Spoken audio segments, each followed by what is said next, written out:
శివపార్వతుల కళ్యాణ కథ. పురాణాల ప్రకారం మహాశివుడిని వివాహమాడేందుకు పార్వతీదేవి రెండో జన్మ ఎత్తింది. ఆ పరమశివుడికి భార్యపై ఉన్న ప్రేమానురాగాల కారణంగానే ఆ మాత మరో జన్మ ఎత్తింది. అయితే అంతకుముందు సతీదేవి తండ్రిని ఓ విషయంలో శివుని అనుమానిస్తాడు. ఇది సహించలేని సతీదేవి తన తండ్రి చేస్తున్న యజ్ఞంలో దూకి తనను తాను బలి ఇచ్చుకుంటుంది. దీంతో ఆయన ప్రపంచంతో సంబంధాలను తెంచుకుని హిమాలయాలకు వెళ్లిపోతాడు.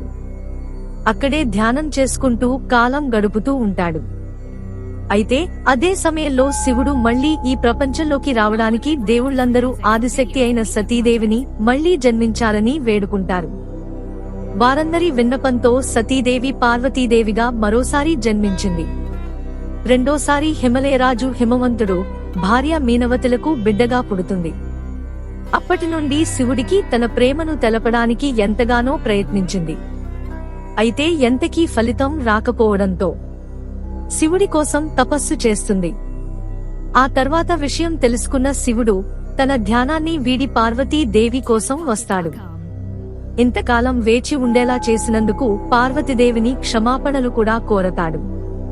అంతులేని ప్రేమ. పురాణాల ప్రకారం శివుడు మరియు పార్వతీదేవి మధ్య ప్రేమ అంతులేనిదిగా ఉంటుంది. ఒక రాజు కుమార్తె పార్వతి అయినప్పటికీ బైరాగి శివుడు తో ప్రేమలో పడుతుంది. ఆ తర్వాత వివాహం కూడా చేసుకుంటుంది. ఆదర్శ దంపతుల కర్తవ్యం. పార్వతీదేవి శివుడితో పెళ్లికి ముందు అందరి సమ్మతి పొందింది.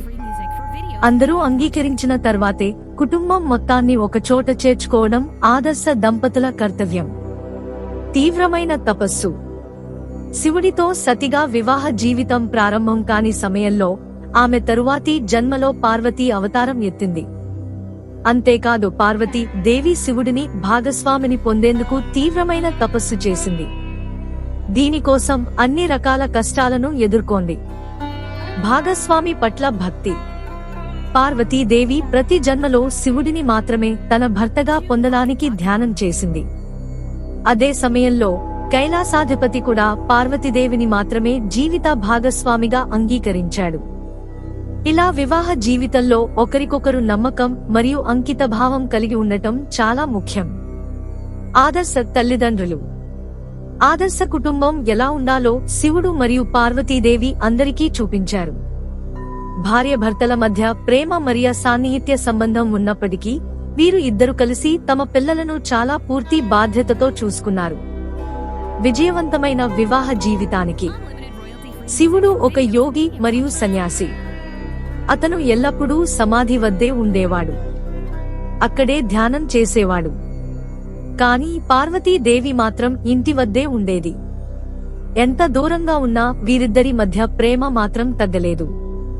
అందుకే విజయవంతమైన వివాహ జీవితానికి ఈ జంట మంచి ఉదాహరణగా నిలిచింది.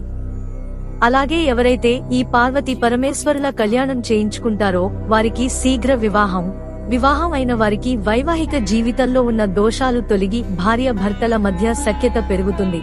సంతాన యోగం లేని వారికి సత్సంతాన ప్రాప్తి కలుగుతుంది. పార్వతీ పరమేశ్వరుల అనుగ్రహం కలుగుతుంది. ఈ శివపార్వతుల కళ్యాణ కథ ఎంతో పవిత్రమైనది, భక్తి శ్రద్ధలతో నిండినది.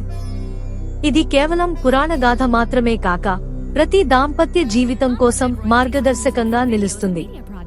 శివుడు పార్వతీదేవి మధ్య ఉన్న ప్రేమ, నమ్మకం, భక్తి, త్యాగం అన్నీ కలిసొచ్చే ఒక పరిపూర్ణ దాంపత్యానికి స్ఫూర్తినిచ్చే అంశాలు.